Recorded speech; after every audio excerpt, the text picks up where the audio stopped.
Ngayon naman, ang pag-uusapan natin ay patungkol sa present. So, ngayon, ang topic natin sa gabing ito ay about overcoming the present. So, ano ibig sabihin kapag in-overcome yung present? So, ang journey kasi ng now na ito, una, yung end, so the necessity of past, ibig sabihin, yung past natin, gaano man siya ka-broken, gaano man siya ka-messy, gaano man siya ka-pangit, gaano man siya parang ayaw mo lang yakapin at ayaw mong maging parte ng buhay mo, wala kang magagawa dahil parte na to ng past. Pero dahil sabi niya, mahalaga ang past mo. Kasi kung hindi dahil sa past mo, isa yan sa mga sangkap kung ano ka sa oras na ito. At yun ang ating tatalakayin ngayong gabi. Okay. So, nakaranas na ba kayo ng isang pagkakataon na kung saan gusto mo mag-focus? Sino dito mga estudyante? Sino dito? Halos lahat naman ba? Halos lahat. Okay. Ilan ate ang pinakabatang edad dito? Mga 13 po ba? 3? Ano daw? 13. Okay. Sige. So, dito, habang sinishare to sa amin ni Pastor, parang halos kami napapareflect. Tapos, every time nagsalita sila, parang kilala nila kami dahil yung mga sinasabi nilang mga salita, parang, tatak sa heart namin kasi nakaka-relate kami sa kung ano yung kanyang sinasabi. So, naranasan mo na bang may mga tao sa paligid mo na nag-uusap, nagdi-discuss sa iba't ibang topic. Ngunit, ikaw ang gusto mo ay mag-focus. Gusto mo tutukan ng isang bagay. Ngunit, sa mga oras na yon, halimbawa sa ngayon, may mga kasamahan ka na busy sa harapan mo, nag-aayos ng kanyang bag, nakikipag-usap sa kaibigan, o di kayo na-distract sa isang bagay. Kaya, sa mga oras na kailangan mo mag-focus, ang naging challenge sa'yo ay napakahirap pala ang makinig. It's really difficult to listen. Sabi dito, when we want to focus on something, but bombarded by voices. So, halimbawa, may isang boses ka lang na gusto mo pakinggan, pero mayroong nag-aalingaw-ngaw sa paligid mo na, ito ang gawin mo, ganito, ganyan, ganito akan, okay to, masaya to. So, sa mga kaparaanan na yon, meron ding mga boses na nagdidisturbo na kung saan naghahadlang sila sa atin na makapag-focus at mga bagay na nag-miss out na tayo sa opportunity or sa blessing na nakaharap sa atin. So itong boses pala na ito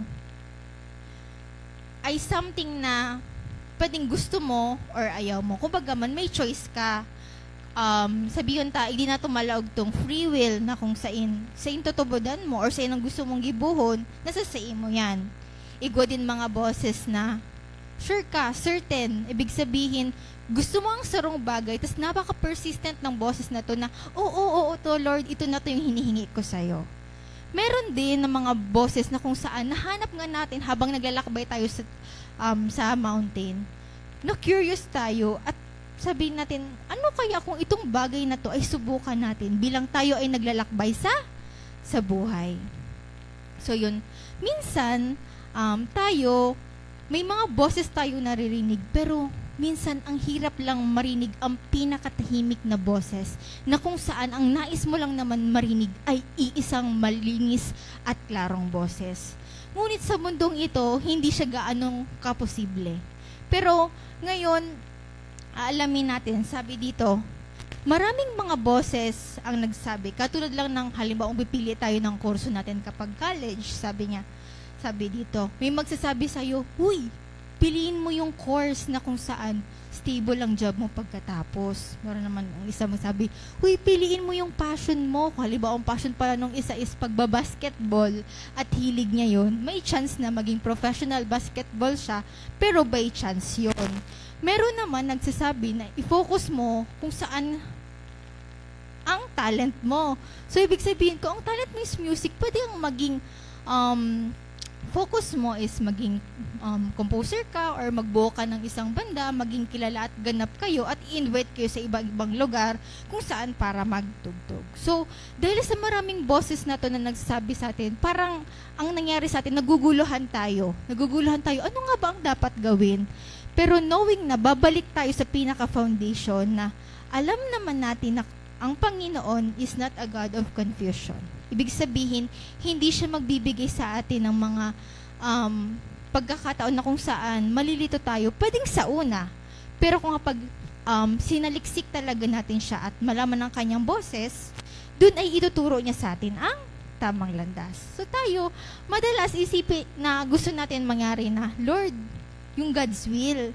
Yung God's will. So, katulad lang sa love life, madalas gusto natin basta maganda, basta gwapo, basta matalino, wow, basta talented, basta, musically inclined, nagtutugtog at love na love mag-serve kay Lord. Sasabihin natin, uy Lord, siya na talaga yon. Siya na talaga yung God's will na hinahanap ko.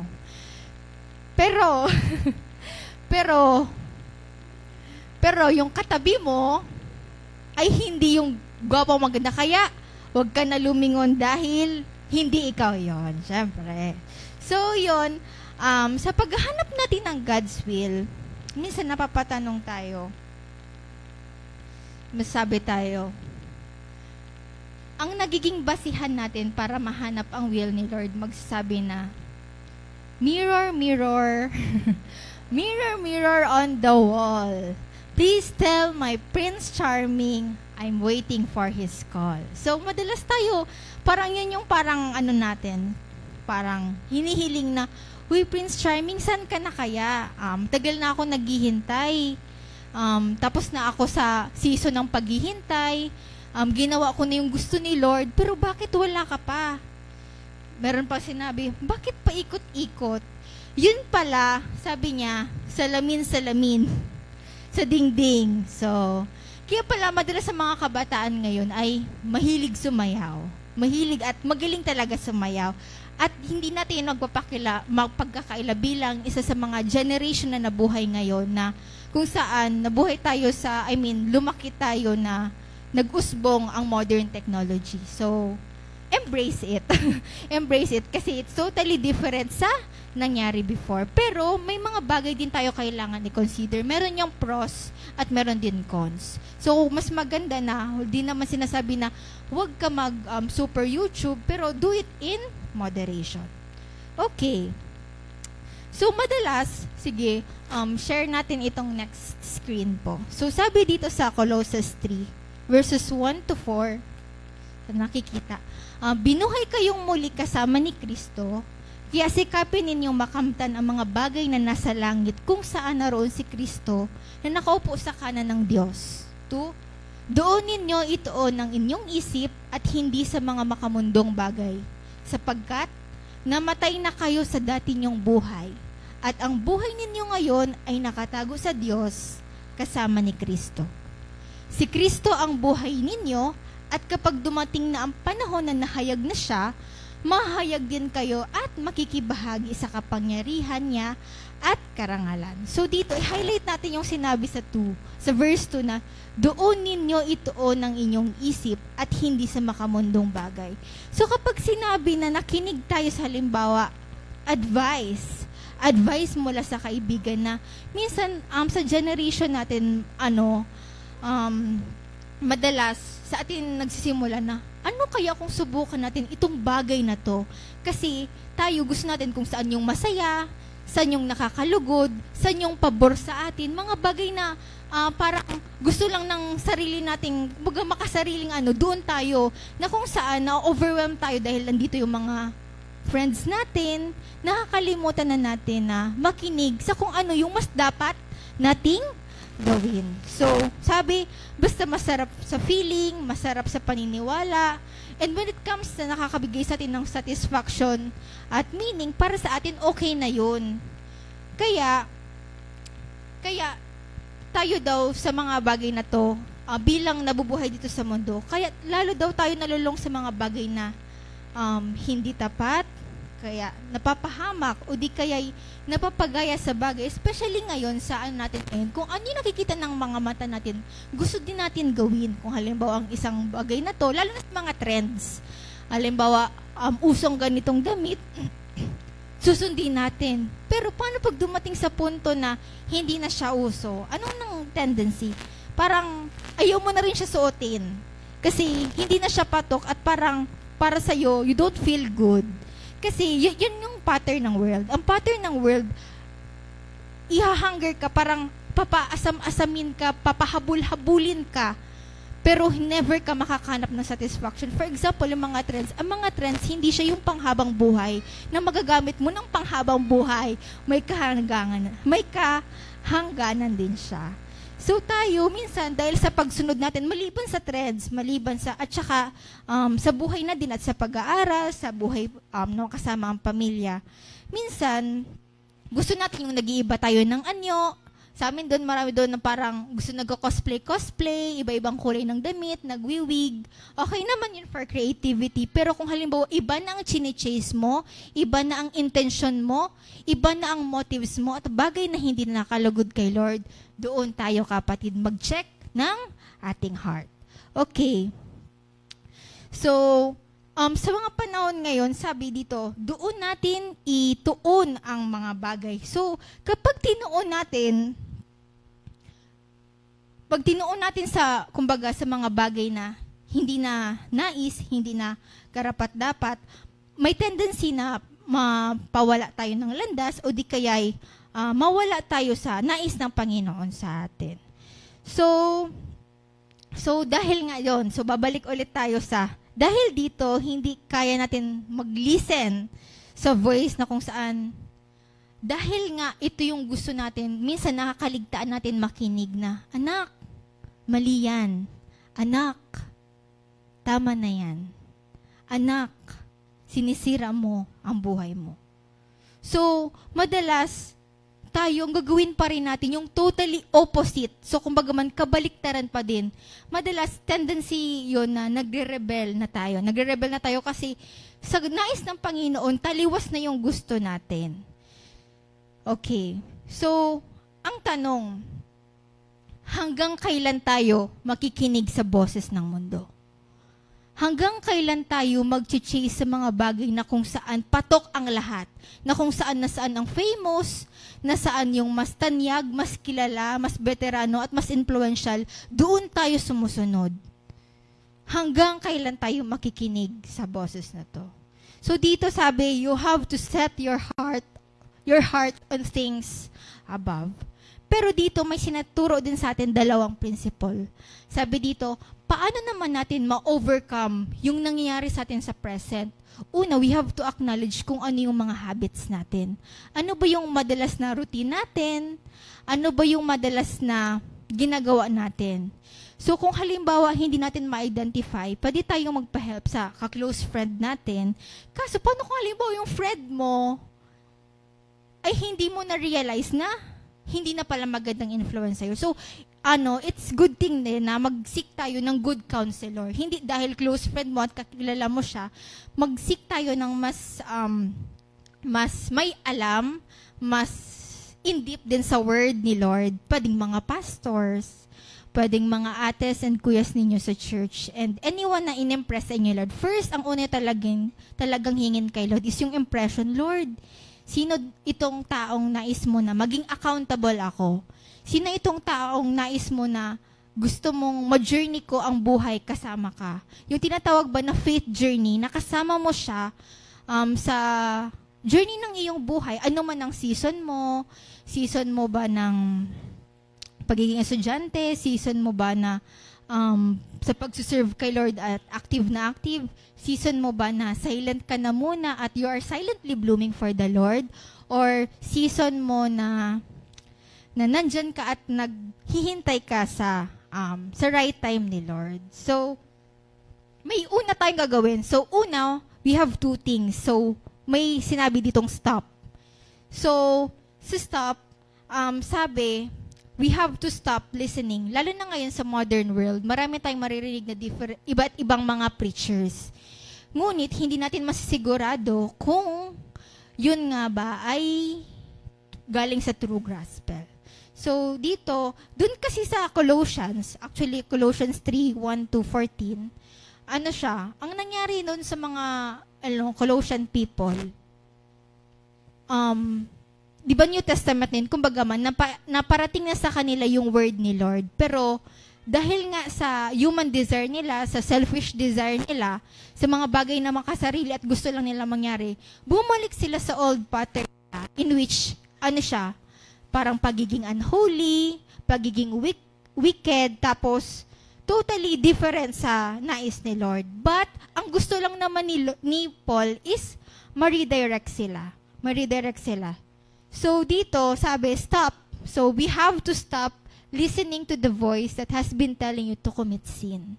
So, sa atin, minsan, ang sin, ang iba, halimbawa, for example, simpleng, hindi joke, pero yung parang, naglalay, nagsisinungaling, nagiging norm siya. Depende sa case ng klaseng joke. So, anong mga iba't ibang klaseng sin na katulad sa ibahagi sa amin?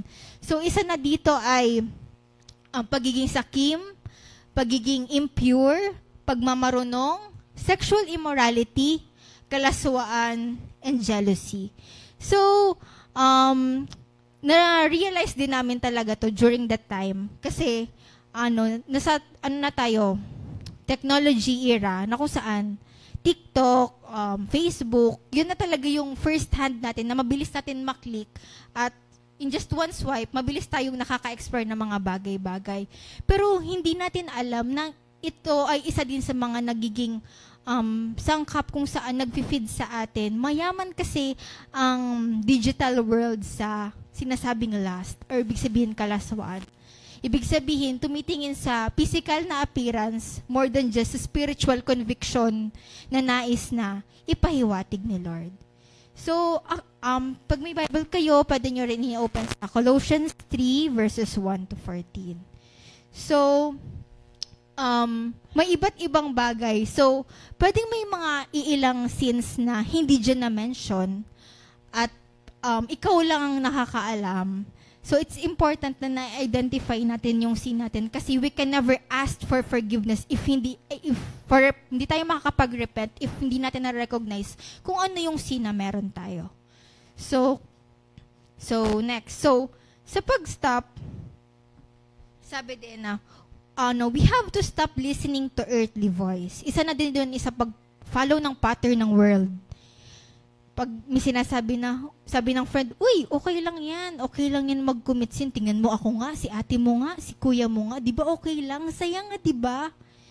Pero, madalas, minsan, kapag mga nasa gathering tayo, katulad itong fellowship, parang, ang nangyari sa atin na, oh, yes, Lord, opo, na-recognize ko lahat, na ano ko ito, thank you, Lord, sa pag-convict. Pero after, pag-uwi, hindi natin nadala yung mensahe, kumbaga man, hindi natin apply sa buhay natin kung ano yung mensahe. It's really important kasi we can never say goodbye sa mga sins if we don't stop, if we don't act. Ibig sabihin, kapag wala tayong ginawang actions. So, kapag na-identify na natin yung mga different, mga kakulangan natin, knowing na hindi man tayo perfect, important pa din na ma-identify natin siya para makakita tayo ng mga bagay to improve on at hindi na natin ulitin yung ganong klaseng sin. So, sinabi din sa verse na dapat i-put to death. Ibig sabihin, yung mga bagay na sin na na-identify natin, dapat ilibing natin siya. Pag nilibing ba natin yung isang bagay na patay o kumbaga man, nilagay na natin sa ilalim, binubungkal pa ba natin? Hindi na. So, ganun din. So, kung halimbawa, yan ay bagay na nasurrender mo na, bagay na parang tinalikuran mo na at fully mo na kinomit ang buhay mo kay Lord, wag mo nang kunin yung bagay na yun dahil andun na siya sa ilalim at patuloy na siyang nabubulok. So, ang gagawin mo, di ba, kapag may nililibing tayo, hindi naman tayo sumasama doon kasi buhay pa tayo. And ibig sabihin, may chance pa tayo mag-live. That's why, sabi din dito sa start, so another principle na tinuturo sa atin is to start. Sabi dito, start listening to the voice that that is leading you to eternal purpose. So, once you stop, there are things, kumbaga man, may mga good things na kailangan mo i-practice para masanay din ang sarili mo. Kumbaga, gawing part mo siya ng habit mo. Kung halimbawa, may bagay ka na ginagawa dati na hindi ka nais-nais sa Panginoon, talikuran mo na yun, pero ilingat mo na siya sa isang bagay na mas bagay na makakag-glory kay Lord. For example, kung halimbawa dati, kung halimbawa ang mga nararanasan mo, pwede naman kasi hindi lang dun sa mga nabanggit ko. Pwedeng mas may alam kayo kasi mas kilala ninyo ang sarili nyo. Pero ang totoo pala, mas kilala tayo ni Lord. Yun pala ang sweet about kay Lord. Kasi akala natin, kilala natin ang sarili natin na, ay Lord, sa ganitong bagay, nasasad ako. Ay Lord, sa ganitong bagay, alam mong ito ang nakakapagpasaya sa akin. Kaya Lord, hiningi ko ito. Pero bago mo pa yung sabihin, alam na ni Lord kung anong weaknesses mo, alam na ni Lord ang mga strengths mo, alam ni Lord kung saang bagay kanya ililid. And the good thing about the Lord is, we can never go wrong. Ibig sabihin, hindi tayo magkakamali kapag ang tiwala natin ay nasa Kanya. So also, kung halimbawa may habit din tayo na madalas tayo nagwo-worry, na Lord, paano itong mga financial ko? Paano itong mga kailangan kong i-submit na mga projects? Hindi enough ang resources ko, ang mga materials ko para ma-submit ito. So instead of worrying, you can actually start trusting. Kasi sabi daw, if marunong ka daw mag-worry, ibig sabihin, pag nag-worry ka kasi, paulit-ulit siya sa brain mo. Ibig sabihin, kung marunong ka mag-worry, ibig sabihin, ulit-ulit, marunong ka din mag-meditate. Kasi, kung halimbawa inulit-ulit mo yun, but when you replace it, kapag pinalitan mo siya ng bagay na word ni Lord, for example, that the Lord is your provider, pero hindi kagad ni Lord binigay sa'yo. Kasi knowing na, meron siyang right answers para sa mga panalangin mo. It could be yes, no, or wait. Ang wait ang pinakamahirap sa lahat. Pero ang no ang pinaka-sweet, pero ang wait ang pinaka-sulit. Wait ang pinaka-sulit na sagot ni Lord. Okay. So, dito, sa pag-start naman natin, sabi sa Colossians 3, verses 12 to 13, kaya bilang mga banal at minahal na mga pinili ng Diyos, dapat kayong mapagmalasakit, maganda ang kalooban, mapagpakumbaba, mabait at mapagtiis. Mapagpasensyahan kayo sa isa't isa at magpatawaran kayo kung may hinanakit kayo sa kanino man, dahil pinatawad din kayo ng Panginoon. So, sa lahat ng mga na-mention ito, madalas na naririnig na natin sa mga preachings, sa mga devotions, sa lahat. I-highlight natin itong maging forgiving. Halat, hinanap ko. Paghariin ninyo ang Panginoon ng kapayapaan sapagkat at higit sa lahat, magmahalan kayo dahil ito ang magdulot ng tunay na pagkakaisa. Paghariin ninyo ang mga puso nyo at ang kapayapaan ni Kristo sapagkat bilang ng bahagi ng isang katawan, tinawag kayo. So, ibig sabihin pala, each part, lahat kayo ay very important sa body ng Christ. Ibig sabihin dito sa church, very important, no matter how small or big, yung feeling yung nagagawa yung pag-serve kay Lord, very important yan sa Kanya. Sa simpleng pag-aayos ng chair, sa simpleng paghuhugas, sa simpleng pagwawalis, pag-aayos at pag-a-arrange, hindi mo alam natutuwa ang Panginoon. Why? Kasi mas nagagalak siya kapag ang bagay lang ay siya ang nakakita. Kumbaga, hindi ka nagpapakita sa ibang tao na ito yung mga ginagawa mo.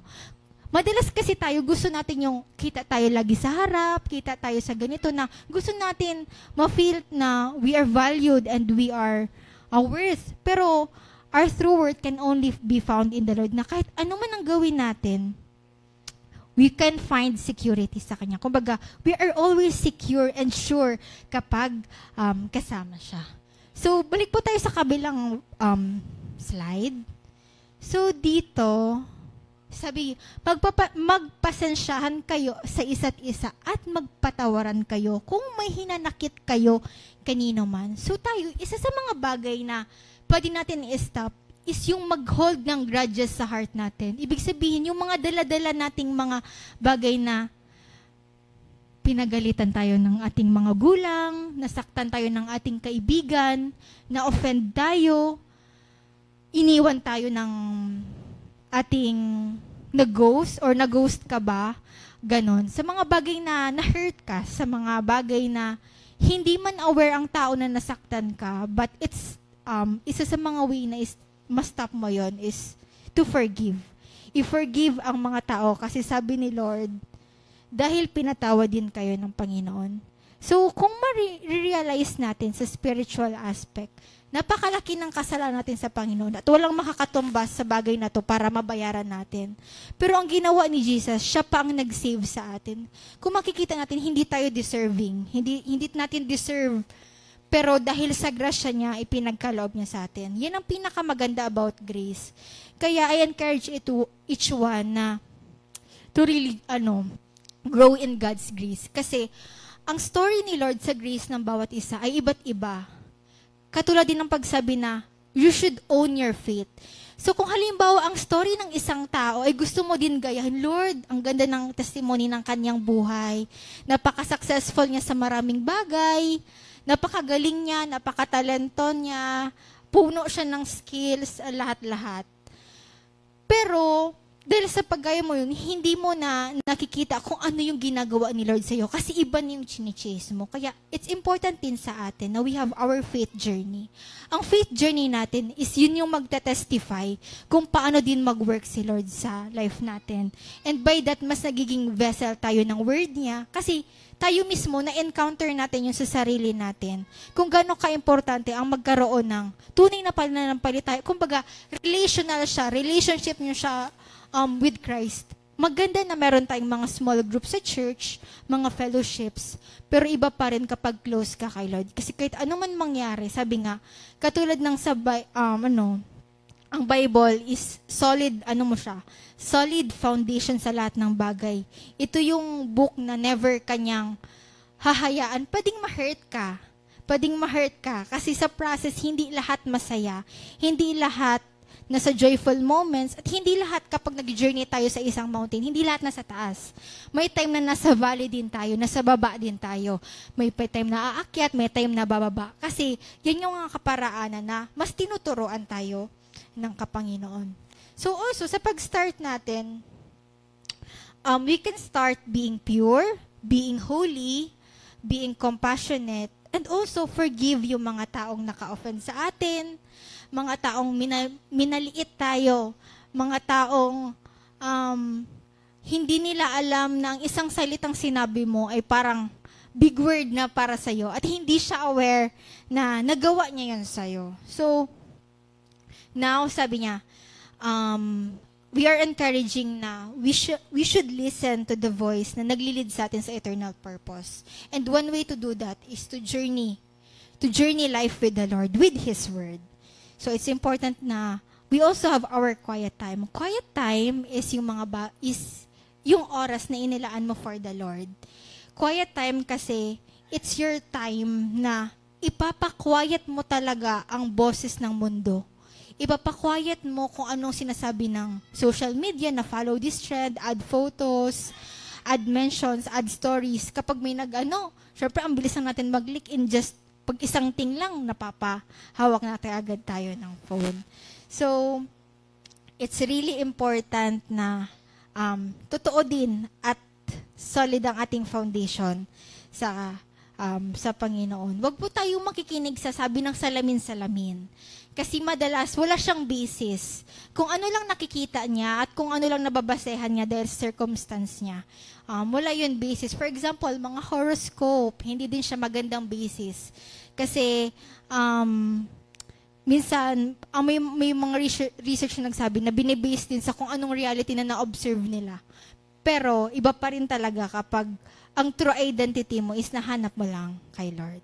So, sa lahat ng halimbawa may kinikimkim pang galit, halimbawa nasabihan ng masama ni teacher, ni lolo, ni ate, o di kaya nasaktan ng crush mo. So, be more willing ngayon sa mga oras na yun na i-forgive. Because one way na magkakaroon ka ng freedom, sabi baga sa next verse, nagkakaroon ka ng kapayapaan when you choose kapag pinili mo talaga na i-free ang sarili mo sa nagbabandage sa'yo. Yung mga bandage kasi na yun, isa yun sa mga bagay na nagbablock ng way para i-reveal sa'yo ni Lord yung purpose. Pwede siya maging hindrance. So, i-ask ko lang, Mama, may mga papers ay, may ballpen po ba kayo? Ayan. Ate, pwede po. Thank you po. So, ngayon, dun sa paper na yan, lalagay niyo lang initials. Mag-complete name, ha? Initials lang. Kahit ano, kahit code name, kung gusto niyo, pwede rin. Sa baba, dyan na ilalagay. Tapos, yan.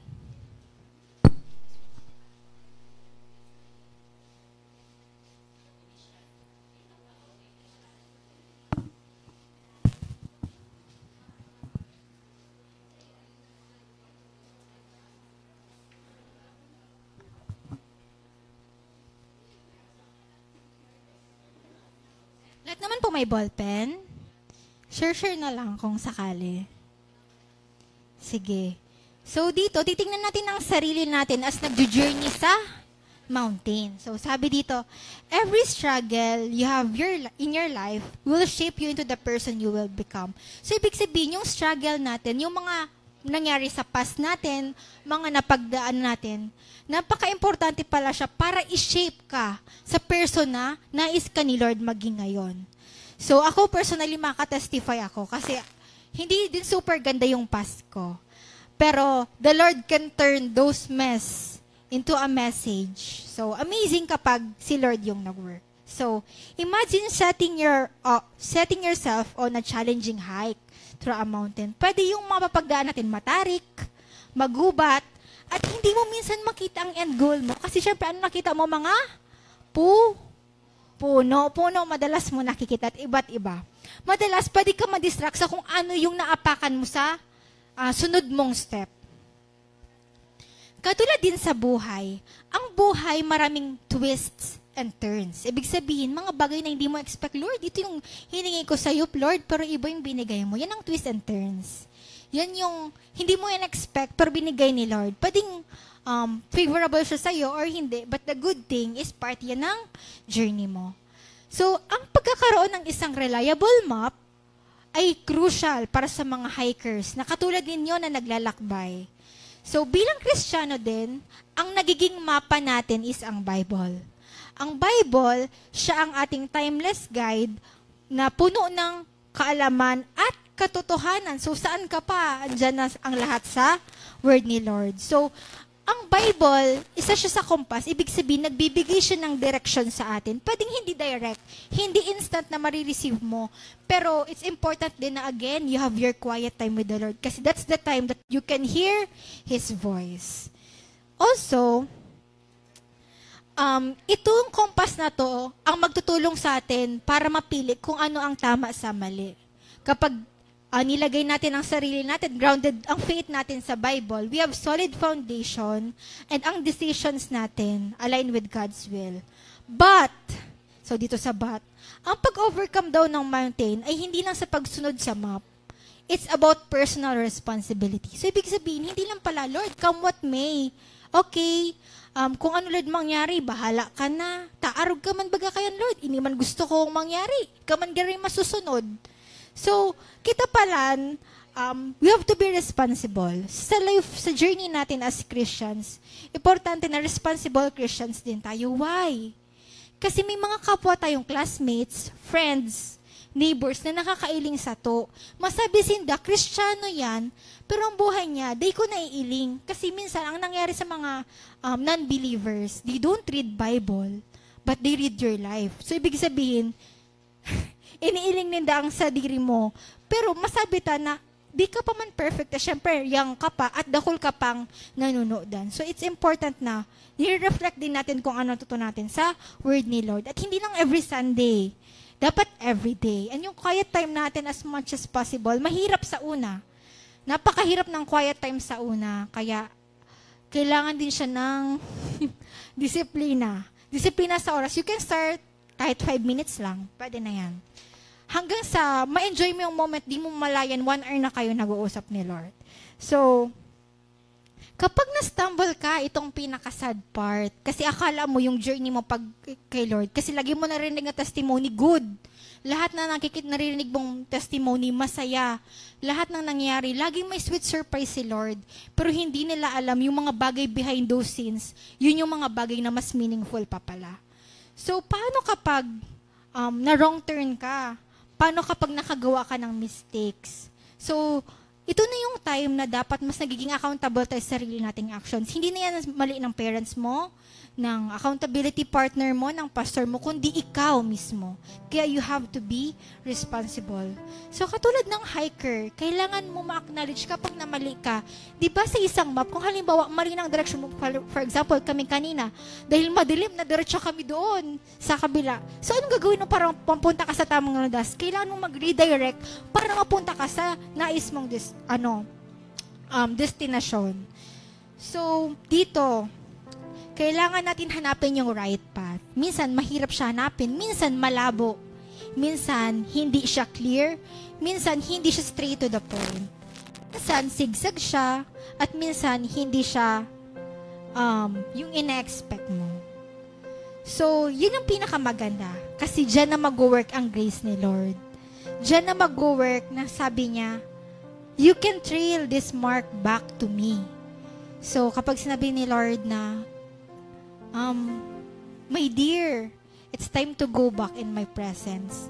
It's not the way that I am preparing for you, but this is the way. So, kailangan mo siya, kailangan mo mag-turn, kailangan mo magliko para mapunta ka sa destination na nais ni Lord. So, isa sa mga realizations din sa buhay na wala na palang mas ikakamining pa ang buhay kung malayo ka kay Kristo. So, ibig sabihin, si Lord lang pala makakabigay sa'yo ng tunay na meaning ng buhay. Kasi kapag meron ka nun, hindi ka nag-chase sa mga bagay na makamundo.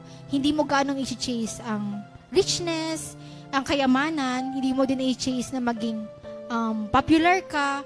Hindi mo din i-chase na makita ka ng tao, pero mas i-chase mo kung ano yung affirmation sa'yo ni Lord, kung ano ang tawag sa'yo ni Lord, para mas gusto mong hanapin na yung appreciation ni Lord kaysa sa appreciation ng tao. Kasi alam mo, minsan ang appreciation ng tao, pwedeng hindi totoo, pwedeng totoo, pwedeng hindi. Pero pag si Lord nagsabi na sa akin, you are redeemed, you are forgiven, you are set free. Parang, dun pa lang sa mga sins mo, parang ang laya mo na. Parang ang free mo na sa Kanya. So, si Lord, nag-offer siya ng forgiveness only if we are willing to ask. Kung willing tayo mag-ask ng forgiveness sa Kanya. And by that, He is also, kapag nag-ask na tayo ng forgiveness, He is more than willing na magbigay ng restoration sa atin. Ibig sabihin, kaya niya tayong i-restore sa nais niya tayo maging. Hindi, no matter kung ano man ang past mo, kung hindi man siya gano'n kaganda, hindi man siya yung good story to tell, don't worry, kasi si Lord, He is more than willing to embrace your brokenness. Mas willing si Lord na i-embrace ang karumihan. Alam mo, ang pinaka-sweet kay Lord, sa kantang Sukdulang Biyaya, sabi niya, niyakap mo ako sa aking karumihan. So, grabe si Lord. Hindi siya na kapag nagkamali tayo sa kapatid natin, sa magulang, or sa friend natin, pwede nila tayong talikuran anytime. Pero si Lord, hindi siya ganun. So, His grace, babalik tayo sa grace. You have to really, enjoy the grace of the Lord kasi it's different sa bawat tao. It's a different story sa bawat isa. This grace empowers us to shed the weight of guilt and mag-start ng panibago, gaano man kahirap at kasalimuot. God's grace is available for us. That's the good thing about grace. Kasi, alam mo yung grace, hindi natin siya deserve, pero patuloy pa rin siya pinapagkaloob ni Lord. So ngayon, if you're holding a paper na, may mga hawak, lahat naman po may papel. Okay, hanggang po sa likod, meron na po. Meron na kayong papel? Okay. So ngayon, nalagay niyo na ba yung name niyo? Ay, code name lang sa right part. Lower right. Pwedeng initials. Or may mga pa-underscore, O2. Kayo bahala. So, let's take a moment na makaponder ng bagay na nakapag-bother sa atin. Mga problems, mga stress sa buhay, mga fear. Takot ako i-take ito kasi nangyari na to sa iba, ayoko na mangyari ulit sa akin. Tapos, meron din na temptation kasi pwede tayong matempt na magbalik sa dati nating sin. Kasi yung tendency ng tao, we're not perfect and we have always to be guarded by God's word. Kaya po, pirmi tayo na gagardyahan ng word ni Lord.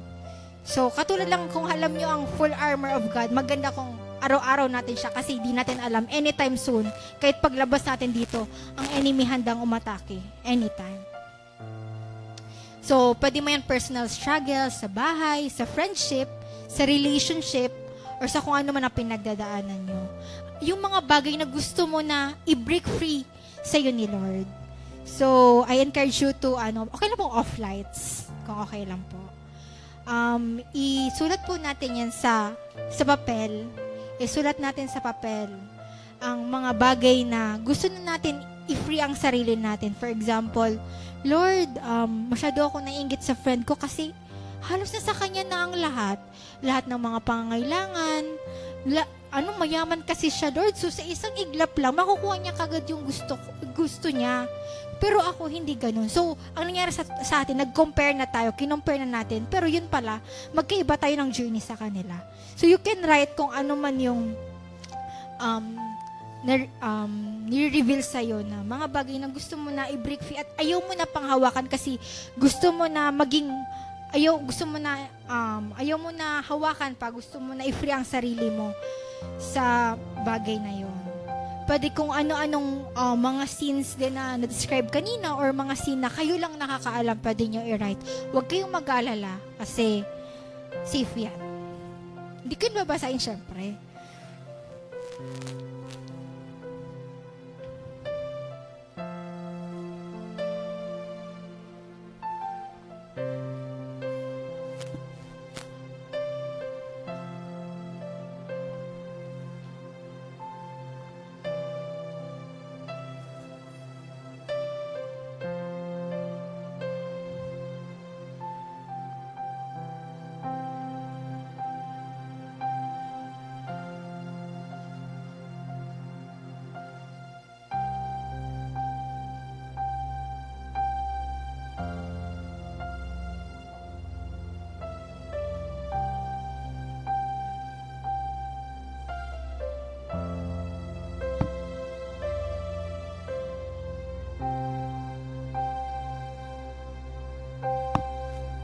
Bagay din na gusto mo i-forgive.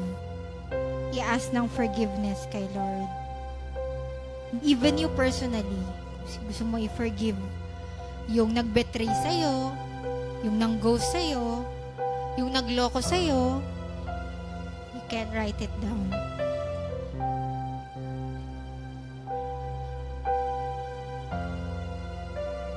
And kung nag-struggle din tayo with impurity, sabi nga, nalala ko, tayo dahil wala namang tinatawag na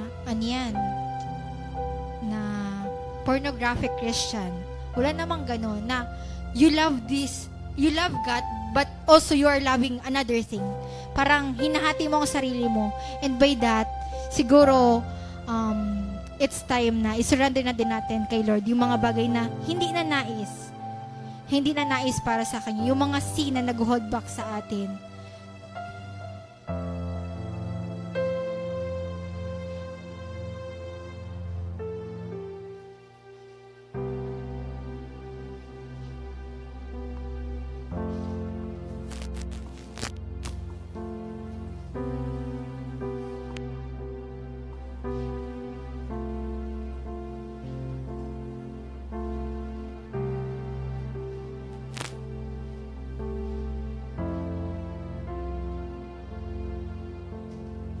Nag-struggle ka din with worries or depression, you can release it.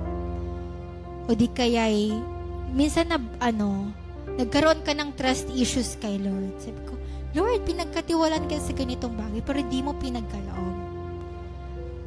Kahit anong bagay na nais mong i-break free na ba? I-break na siya at hindi mo na papanghawakan pa.